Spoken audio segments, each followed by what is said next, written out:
අද මම හදන්න යන්නේ අරාබි බතක්. ඒකට අපි දාගන්න ඕනේ දේවල් මම වීඩියෝ එක අතරමැද කියන්නම්. මේ මුලින්ම දාගත්තේ ගිතෙල්.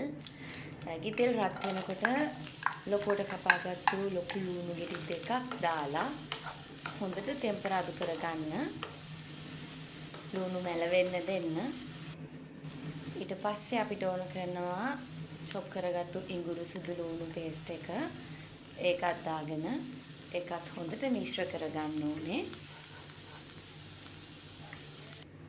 අපිට මේකට තවත් රස කරන්න ඕන දෙයක් තමයි ගරම් මසාලා. ගරම් මසාලා අරාබි බතට අත්‍යවශ්‍යයි.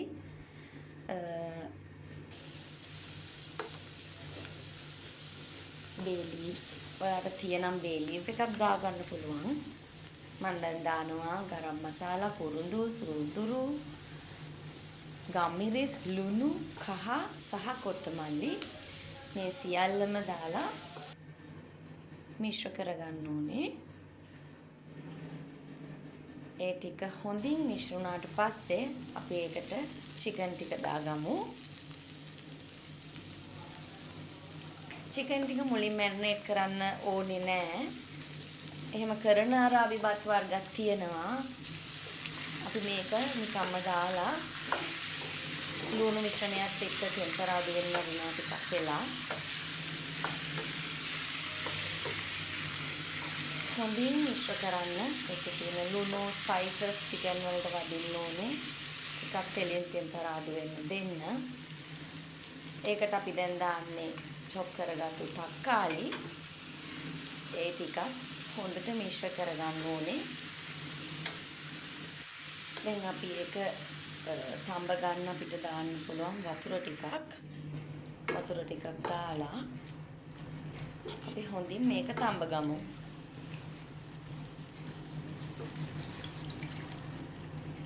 සාමාන්‍යයෙන් චිකන් වැහෙන ගන්නට වගේ වතුර තිබුණම ඇති. මොකද අපි බත උයාගන්නෙත් මේ වතුරෙන්. ඊට වැඩි වුණත් කමක් නැහැ. බත්තට හරියන ගන්නට අපි වතුර තියාගන්න ඕනේ. වැඩි වුණොත් අපි අයින් කරන එක අපරාධේ. වතුර අයින් කරොත් ඒකේ තියෙන රස වතුරත් එක්ක යන නිසා අපි බත උයා ගන්න පුළුවන් ප්‍රමාණයට වතුර දාගත්තමත් ඇති. දැන් අපි වහලා හොඳට තඹ ගන්න ඕනේ. මේ තැම්බෙන අතරම තැම්බුණාට පස්සේ අපි තැම්බුණු චිකන් ටික විතරක් එළියට අර ගන්නවා. ඔක්කොම චිකන් ටික ගන්න. ඊතුරු මිශ්‍රණය අපේ වළඳෙම තියෙන්න අරින්න ඕනේ.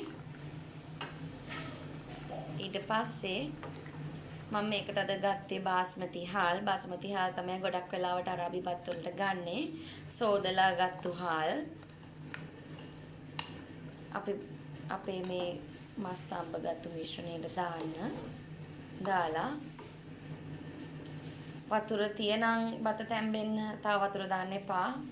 මදි නම් අපි වතුර දාගමු. මේ තමයි බෙල් පෙපර්. අපි පාට බෙල් පෙපර් ගමු. ඊට පස්සේ වතුර දාලා බත හොඳින්ම තැම්බෙන්න තියන්න. ඔයාලා රයිස් කුකර් එකේ උයා ගන්නව නම් මේ වෙලාවේදී රයිස් කුකර් එකට මේක මාරු කරගන්නත් පුළුවන්. එහෙම නැත්නම් මේක වහලා මෙහෙමම ලිපේ උයා ගන්නත් පුළුවන්. වතුර ගොඩක් දාන්න එපා. සමහරවිට බත බෙරි වෙන්නත් පුළුවන්. ඒක නිසා වතුර ටිකක් දාලා තැම්බිලා බතට මදි නම් නැවත වතුර එකතු කරගන්න. ඊළඟට අපි අපේ අර ගත්තු චිකන් ටික වෙනම ෆ්‍රයි කරගමු. මේ තමයි චිකන් ටික තෙල් දාපු භාජනයකට දාලා අපි ඒක ෆ්‍රයි කරගන්න යන්නේ. ඒකට මම වෙනම මැරිනේට් කරන්නේ නැහැ. දැන් තමයි මම දාන්නේ සෝය සෝස්, ඔයිස්ටර් සෝස් සහ කෑලි මිරිස් මිශ්‍ර කරලා අපි චිකන් ටික උඩට දාගන්නවා.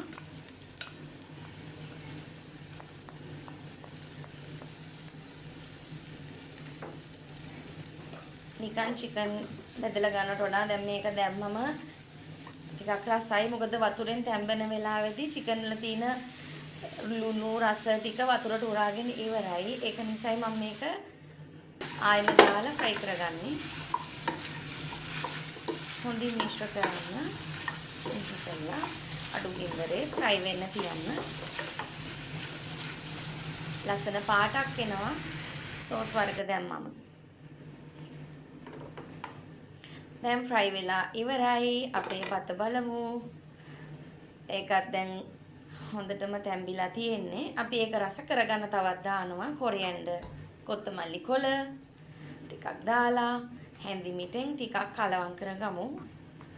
කලවම් කරලා තා විනාඩි 5ක් විතර බත තැම්බෙනකන් අඩුමඩු ගින්දරේ උයා ගන්න ඕනේ.